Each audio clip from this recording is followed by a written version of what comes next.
Hello বন্ধুরা, কেমন আছো তোমরা সবাই? আশা করি অনেক অনেক ভালোই আছো। আর তোমাদের ভালোবাসায় আমিও অনেক ভালো আছি, কারণ তোমরা আমাকে যে পরিমাণে ভালোবাসা দিয়েছো এবং সাপোর্ট দিয়েছো তা আমি কোনোদিন ভুলতে পারবো না। তাই তোমাদেরকে মজা দেওয়ার জন্য আবারও একটি নতুন গল্প নিয়ে হাজির হলাম।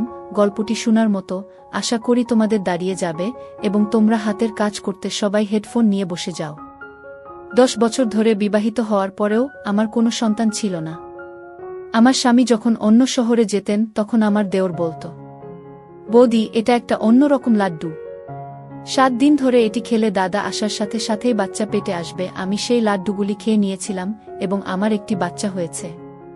বাচ্চাটির জন্মের সময় আমার দেওর চিৎকার করে বলেছিল যে এই শিশুটি তার। আর যখন ডিএনএ টেস্ট করা হয় তখন যেন আমার পায়ের তলা থেকে মাটি বেরিয়ে আসে, কারণ ওই শিশুটি। আমার নাম রীতা। আমি খুব সুন্দর ছিলাম এবং আমি এমন একটি বাড়িতে বিয়ে করেছিলাম যেখানে শুধু আমার স্বামী এবং আমার দেওর থাকত। আমার শ্বশুর বাইরের একটি শহরে ছিলেন। এরা খুবই ধনী ছিল। আমার শাশুড়িও ছিল না। আগে আমি খুব খুশি ছিলাম যে এই বাড়িতে কোনো শাশুড়ি নেই, ননদ নেই, ভগ্নিপতি নেই।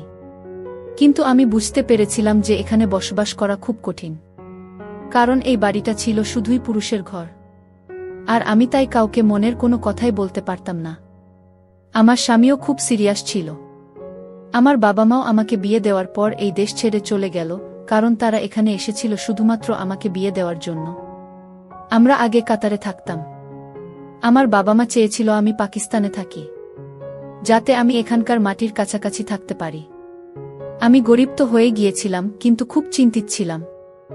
এই সমস্যার কারণে তখনও পর্যন্ত আমার সন্তান হয়নি। ডাক্তাররা বলতো, আপনার শরীরে রক্ত কম, কারণ আপনি দুঃখী থাকেন সবসময়। আপনার পরিবেশ পরিবর্তন করুন, কোথাও থেকে ঘুরে বেরিয়ে আসুন, এমন কাজ করুন যা আপনাকে খুশি করবে। কিন্তু আমার বর এমন একটা কাজ করত যে একদিনের জন্য সে ছুটি নিতে পারত না। আর যে আমার সাথে কথা বলতো সে আর কেউ না, সে ছিল আমার দেওর। আমার বয়সী, আর সে দেখতে খুব সুন্দর ছিল। আমার স্বামীর তুলনায় সে একজন ভালো মানুষও ছিল। হাসিঠাট্টা করত, কিন্তু তার একটা নিজস্ব জগৎ ছিল, যেখানে সে আমার জন্য সময় দিতে পারত না। সে ইউনিভার্সিটিতে চলে যেত, সেখানে বন্ধুদের সময় দিত কিংবা ফোন নিয়ে ব্যস্ত থাকত। আমি ভাবতাম কখনো সে ফ্রি হয়ে এসে আমার সাথে কথা বলবে, তাহলে আমার সময় ভালোই কাটবে। খুব ভালো কথা বলতো সে। তার নাম ছিল হামাদ। মাঝে মাঝে আমরা দেওর বৌদি মিলে প্ল্যান করতাম। সে কিছু খাবার যেমন পিৎজা, বার্গার এইসব নিয়ে আসত, তারপর আমরা একসাথে পিৎজা খেতাম, এখানের ওখানের গল্প করতাম। এভাবেই সময় ভালোই কেটে যেত। আমার স্বামীও এই ব্যাপারটা জানত। আমার স্বামী বলতো তার ভাইদের থেকে কিছুটা দূরে থাকতে। আমি বলেছিলাম যে সে তো অপরিচিত নয়, সে এই বাড়িতেই থাকে। আমি আমার স্বামীকে বলতাম যে আমি তার সাথে কথা বলি না, কিন্তু বাস্তবে আমরা একে অপরের সাথে কথা বলতাম এবং আমাদের জীবন এভাবেই চলছিল।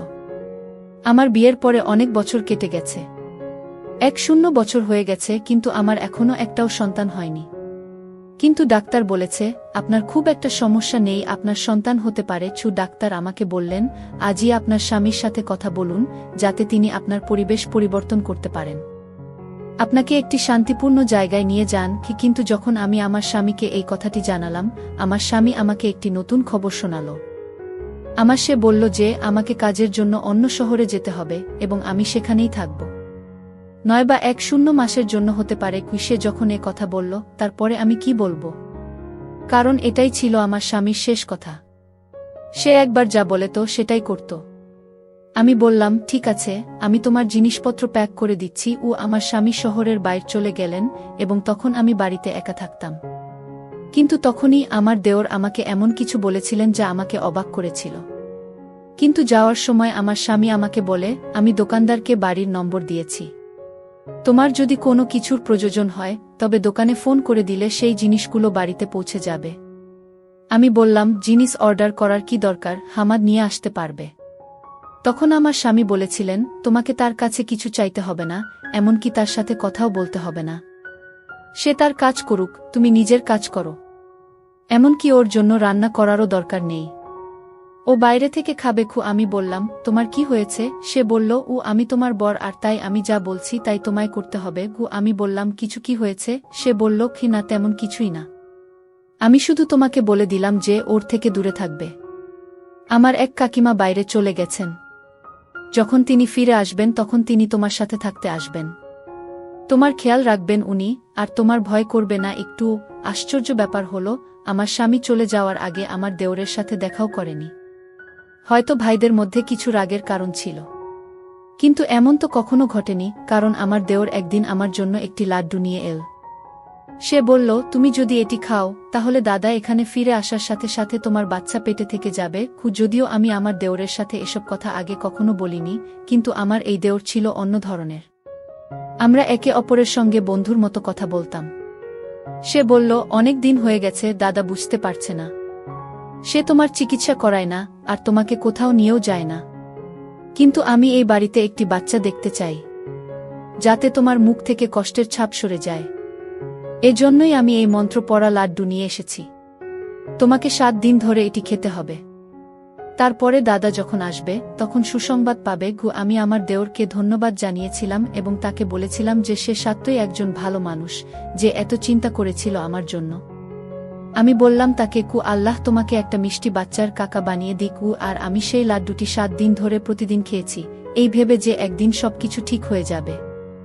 আমার দেওর আমাকে প্রতিদিন গল্প বলতো যে কি এই লাড্ডু তো অমুকও খেয়েছিল। আমি যেখান থেকে এগুলো নিয়ে এসেছি সেখানের খুব নাম ডাক হয়েছে। মানুষ তাদের কাছে যায় এবং তাদের সমস্যার সমাধান করিয়ে ফিরে আসে। বৌদি, তোমার সমস্যারও সমাধান হবে। আমি প্রার্থনাও করেছি, কিন্তু আমার দেওর আমাকে বলেছিল যে কি তোমার স্বামীকে এই বিষয়ে কিছুই জানাতে হবে না, কারণ সে এই ধরনের জিনিসে বিশ্বাস করে না। আর যদি দাদা জানতে পারে যে এই লাড্ডুগুলো আমি তোমাকে দিয়েছি, তাহলে আমাকে মেরে ফেলবে। আমি তাকে বললাম যে তোমাদের মধ্যে কি কোনো ঝগড়া চলছে? সে বলল, না, কোনো ঝগড়া নেই। দাদা যেখানে গেছে আমাকেও সেখানে সে পাঠাতে চেয়েছিল, কিন্তু আমি যাইনি। সেজন্য আমার উপর রেগে আছে। আমি বললাম যে এত ছোট ব্যাপার? তোমার দাদা তো এমন ভাবে রেগেছিল যেন তোমার সাথে তার মৃত্যু হলেও কোনো সম্পর্ক সে রাখবে না। সে বলল, হ্যাঁ, ব্যাপার এইটুকুই যে সে সাথে সাথে রেগে যায়। কিন্তু সেই দিনগুলিতে আমি আমার দেওরের মধ্যে আরও একটি জিনিস লক্ষ্য করেছি যা সে আগে কখনো করত না, আর তা হলো সে এখন গভীর রাতে বাড়িতে আসে। আমি একা ছিলাম, তাই আমি ওকে বললাম তাড়াতাড়ি আসতে। আমার মনটা কেমন একটা করে, আমি নার্ভাস হয়ে যাই। সে বলল, বৌদি, আমি তাড়াতাড়ি আসার চেষ্টা করি, কিন্তু কাজটাই এমন যে তোমার জন্য লাড্ডু নিয়ে তবেই তো বাড়ি আসি। তার জন্য আমাকে সেখানে বসতে হয়। 7 দিন ধরে আমি সেই লাড্ডু খেয়েছি, আর অজুহাত দেখিয়ে আমি আমার স্বামীকে এখানে ডেকে নিয়েছি। ওকে বললাম যে তুমি এখানে চলে এসো, তোমার সাথে আমার জরুরি কাজ আছে। আর আমার মনও ভালো নেই, কারণ আমি একা। স্বামী বলল, ঠিক আছে, তাহলে আমি তোমাকে আমার সাথে নিয়ে আসব, কারণ আমার এখানে অনেক কাজ আছে। আমি বললাম, হ্যাঁ, তুমি আসো, আমার তোমাকে দরকার। কিন্তু স্বামী যখন এলো, আমি অবাক হয়ে দেখলাম যে সে আমার দেওরকে গলায় একবার জড়িয়েও ধরেনি। সে এমনভাবে পাশ দিয়ে চলে গেল যেন সেখানে কেউ বসে নেই। আমি বেশ অবাক হয়েছিলাম, কারণ আমার স্বামী আসার আগে আমার দেওর বলছিল যে কি দাদা এলে অবশ্যই আমাকে ক্ষমা করবেন এবং সবকিছু ঠিক হয়ে যাবে। কিন্তু আমার স্বামী তা করেননি। আমার স্বামী আমাকে তার সাথে অন্য শহরে নিয়ে যায় এবং আমি সেখানে থাকতে শুরু করি। এখানে আমি থাকতে থাকতে মাত্র 1 মাস হলো, আর জানতে পারলাম যে আমি গর্ভবতী। এটা যেন মৃত্যুমুখে কোনো মানুষ জীবন ফিরে পাচ্ছে। বিয়ের 1 বছর পর এমন খবর পাওয়া ছোট কথা নয়। খুব খুশি হলাম, কিন্তু দেওরের দেওয়া লাড্ডুর কথাটা বলিনি। শুধু বললাম সন্তান না হওয়া পর্যন্ত আমরা একই বিছানায় থাকব। আমার স্বামীও খুব খুশি। আমি যখন আমার দেওরকে ফোন করলাম তখন তার নাম্বার বন্ধ ছিল। আমি বাড়ির ফোন নাম্বারে কল করলে চাকর ফোনটা তুলে বলল, ছোট ভাই বাসায় নেই, আর ওর ফোনটা হারিয়ে গেছে। আমি আমার দেওরকে এটা বলতে পারলাম না, কিন্তু ওর জন্য একটা মেসেজ অবশ্যই করে রাখলাম যে ও একসময় অন্তত দেখতে পাবে। আমার স্বামী বলল, তুমি কাকে মেসেজ করছো? আমি বললাম, হবু সন্তানের কাকাকে। বর বলল, কোনো দরকার নেই। আমি বললাম, এটা কেন বলছো? আমার স্বামী বল যে কি সে ব্যবসায় অনেক ক্ষতি করেছে, তাই আমি তার সাথে সব সম্পর্ক শেষ করে দিয়েছি। তাকে তার জমির অংশ দেওয়া হয়েছে এবং এখন সে তার অংশে এখন থেকে বেঁচে থাকবে। তার সাথে আমাদের কোনো সম্পর্ক থাকবে না। আমি বলেছিলাম যে সে মারা যাওয়ার আগে তোমার মা বাবা তোমাকে তার দায়িত্ব দিয়েছিলেন, আর তুমি তাকে এই অবস্থাতে রেখে দিলে। তখন আমার স্বামী বলল, সে একজন প্রতারক, চোর, এবং আমি এমন মানুষের সাথে কোনো সম্পর্ক রাখতে চাই না। আমি অবশ্যই আমার স্বামীকে বলেছি যে সে অন্যায় করছে। কিন্তু আমার স্বামী বলেছেন যে আমার ক্ষেত্রে তোমার কোনো কথা বলার দরকার নেই। তুমি হলে বউ, তোমার কাজ হল ঘর চালানো। আর হ্যাঁ, আল্লাহ তোমাকে সন্তান দিয়ে দিয়েছেন। এখন থেকে তোমার বাচ্চার প্রতি মন দাও। আমি ঘরের ও ভাইয়ের ব্যাপার দেখব। সে আমার ভাই, তোমার ভাই নয়। যদি তোমার ভাই হতো তাহলে তুমি কথা বলতে পারতে। আমি বললাম যে সে আমার ভাইয়ের মতোই ছিল। আমি আমার স্বামীকে কি করে বলবো যে তার কারণেই আমরা জীবনে সন্তানের সুখ পেতে চলেছিলাম। কিন্তু আমার দেওর আমাকে এসব বলতে নিষেধ করেছিলেন, তাই আমি চুপ করে রইলাম। সত্যি বলতে কি, তারপর আমি আর সময় পাইনি আমার দেওরকে ফোন করার বা তার সাথে কথা বলার। প্রথমত আমার স্বামী এটা বারণ করত, এবং দ্বিতীয়ত আমি আমার হবু বাচ্চার কেনাকাটায় এবং খুশিতে এতটাই ব্যস্ত ছিলাম যে আমি কারো কথা ভাবিনি। তারপর আল্লাহ আমাকে একটি সুন্দর ছোট ছেলে দিলেন। তাকে পেয়ে আমি খুব খুশি হয়েছিলাম। আমি দিনরাত যেন তাকে নিয়ে ব্যস্ত থাকতাম। ছেলের যখন 2 মাস বয়স, তখন আমি আমার স্বামীকে বলেছিলাম যে এবার আমরা বাড়ি ফিরে যাব। কারণ আমি এই ফ্ল্যাটে তোমাকে আর এই বাচ্চাকে নিয়ে আর থাকতে চাই না। এবার আমাদের বাড়িতে থাকব। আমার স্বামী বলল যে বাড়িটা এখনো আমার, অবশ্যই আমরা সেখানে যাব, আর আমার ভাই এলে তাকে সেই বাড়িতে তার ভাগের যত টাকা হয় তত টাকা দিয়ে দেব। আমি বললাম যা খুশি করো, কিন্তু এবার আমি ঘরে যাব। আসলে আমি আমার বাচ্চাকে তার প্রিয় কাকার সাথে দেখা করাতে চেয়েছিলাম। কিন্তু আমাদের বলা হয়েছিল যে বাড়ি বন্ধ আর আমার দেওর নেই। কিন্তু বাড়ি ঢুকে মনে হল যেন কেউ এখানে থাকছে, যেন এই বাড়িতে একজন মহিলা আছে। আর সেটা এই জন্য যে আমি জানতে পেরে গিয়েছিলাম যে বাড়ির সব কিছুই এক মহিলা ব্যবহার করত। যেন আমার সেরকমই মনে হল। কিন্তু সেই মহিলা কে হতে পারে, আমি সেদিকে আর মন দিলাম না। এরপর আমার দেওর ওখানে এলো। আমার বড় সেখানে বসেছিল, কিন্তু তবুও আমি আমার আবেগ ধরে রাখতে পারলাম না, আর দেওরকে বলে বসলাম যে দেখো তোমার ভাইপো। আমার দেওর তখন বলল, না, এটা আমার ভাইপো না। ওর কথা শুনে আমি অবাক হয়ে গেলাম। আমার স্বামীও বলল, তুমি বাচ্চাকে ভালোবাসবে না? তুমি এত অহংকারী, এই বাড়ি থেকে বের হও। তখন আমার দেওর বলল, আমি বললাম এটা আমার ভাইপো নয়, কারণ সে ও আমার ছেলে। এটা শুনে আমার পায়ের নিচ থেকে মাটি সরে গেল, আর আমার স্বামীরও। সে বলল, ও কি রকম আজেবাজে কথা বলছ, কি বাজে অভিযোগ করছো? দেওর বলল, আমি কাউকে দোষারোপ করছি না, এটা আমারই ছেলে, আমি প্রমাণ করতে পারবো। একথা শুনে আমার পায়ের নিচ থেকে মাটি সরে গেল। আমি তাকে বললাম, তুমি কিসব বলছ? আমি ইশারা ও করলাম যে তোমার কি হয়েছে, তুমি কি চাইছো? তোমার জন্যই তো বাচ্চাটা এই পৃথিবীতে এসেছে, আর এখন তুমি তার জীবন নিয়ে কথা বলছো। আমার স্বামী বলল, কি বলছো তুমি? কি হয়েছিল? আমি যখন এখানে ছিলাম না তখন কি হয়েছিল? আমি আমার স্বামীকে সব খুলে বলেছিলাম। এমন কিছু ঘটেনি। আমি মাত্র 7 দিন তার আনা লাড্ডু খেয়েছি। তারপরই আমাদের সন্তান এই পৃথিবীতে এসেছে। আমার স্বামী আমার দেওরের ঘাট চেপে ধরে বলল, কি করেছো তুমি? এই লাড্ডুতে তুমি কি মিশিয়েছিলে? এতে তুমি অজ্ঞান হওয়ার কোনো ওষুধ মিশিয়ে দাওনি তো? আমার এখানে না থাকার সুযোগ নিয়ে কোনো জঘন্য কাজ করনি তো তুমি? আমার স্বামী অদ্ভুত কথা বলছিল, কিন্তু আমি তো শুনে লজ্জায় ঘেন্না মরে যাচ্ছিলাম প্রায়। যাকে আমি ভাইয়ের মতো ভেবেছিলাম, আমার ভাই হিসেবে দেখেছিলাম, সে যদি সত্যি আমার সাথে এমন কিছু করে থাকে, তাহলে তো আমার জীবনটাই নষ্ট হয়ে গেল। আমার হৃদয় যেন জ্বলতে লাগল। দেওর বলল, এটা আমার সন্তান, আমি ওকে চিরকাল তোমার কাছে থাকতে দেব না। সে বলল, তুমি পরীক্ষা করে নাও। কিন্তু আমরা নিশ্চিত ছিলাম যে শিশুটি আমাদের। পরীক্ষার কোনো প্রশ্নই ছিল না। আর যদি ডিএনএ টেস্ট করাও হয় তাহলে ফলাফল কি হবে? আমার স্বামী বলেছিল যে সে ডিএনএ পরীক্ষা করাবে। আমরা সবাই তখন হাসপাতালে পৌঁছলাম এবং সঙ্গে সঙ্গে পরীক্ষা করিয়ে নিলাম, কিন্তু রিপোর্ট পেতে 2 দিন সময় লেগেছে। শুধুমাত্র আমিই জানতাম যে কিভাবে আমি 2 দিন কাটিয়েছি। আমার স্বামী আমাকে অদ্ভুতভাবে দেখতেন। আমাকে বারবার আমার বর একই কথা জিজ্ঞেস করত, আমি যখন বাসায় ছিলাম না তখন কি হয়েছে? কোন ঘরে তুমি ঘুমাতে? কোন সময় ঘুম থেকে উঠতে? রাতে কি মনে হতো যে তুমি অজ্ঞান হয়ে গেছ আর তোমার কোনো হুঁশ নেই? তুমি কি ঘুমের সময় ঘরের দরজা ভিতর থেকে তালা দিতে? আমি আমার স্বামীর প্রশ্নে বিরক্ত হলাম। আমি তাকে বললাম, আমি এমন কিছুই করিনি। কিন্তু ততক্ষণে রিপোর্ট হাতে এসেছে। যখন রিপোর্টের খাম খুলে ফলাফল দেখা গেল, রিপোর্টটি আমার স্বামীর হাত থেকে পড়ে যায়। কারণ রিপোর্ট অনুযায়ী এই শিশুটি আমার স্বামীর নয়, আমার দেওরের। আমি মাটিতে বসে পড়ে কাঁদতে লাগলাম।